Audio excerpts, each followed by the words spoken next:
Hi, I'm Tim Gipson. I'm going to talk about how to measure a floor in square feet.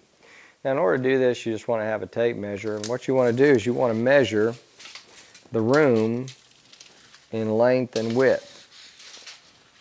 So we take our tape measure.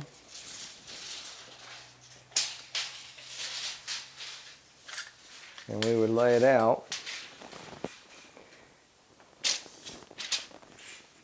So I'm looking tired. I have 14 feet that way. So I'd write that figure down. And then I'd want to measure the width. Do the same thing, take the tape measure, and I'd get the width. And say I'm looking to this point right here, then that would be 10 feet. So if I had a room that was 14 feet by 10 feet, I would multiply those two numbers together, and that would be 140. And that would actually give me 140 square feet.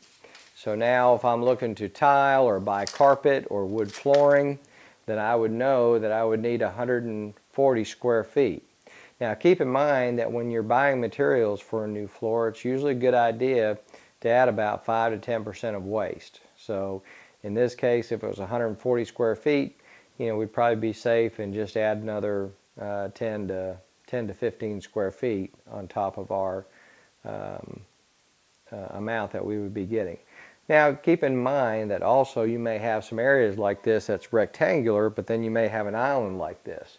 Then you would need to deduct this island out, so we'd measure this, and it's about 2.5 feet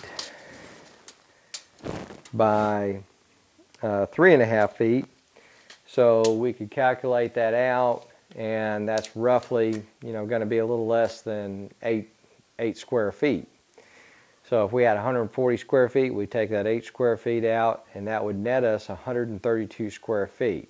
And then we would add our extra in that we would need it. So just remember, when you're trying to get your square footage, is you just take the length in feet, multiply it by the width, and then you deduct out any areas like an island or something like that that might be in there. I'm Tim Gipson. That's how I measure square footage of a floor.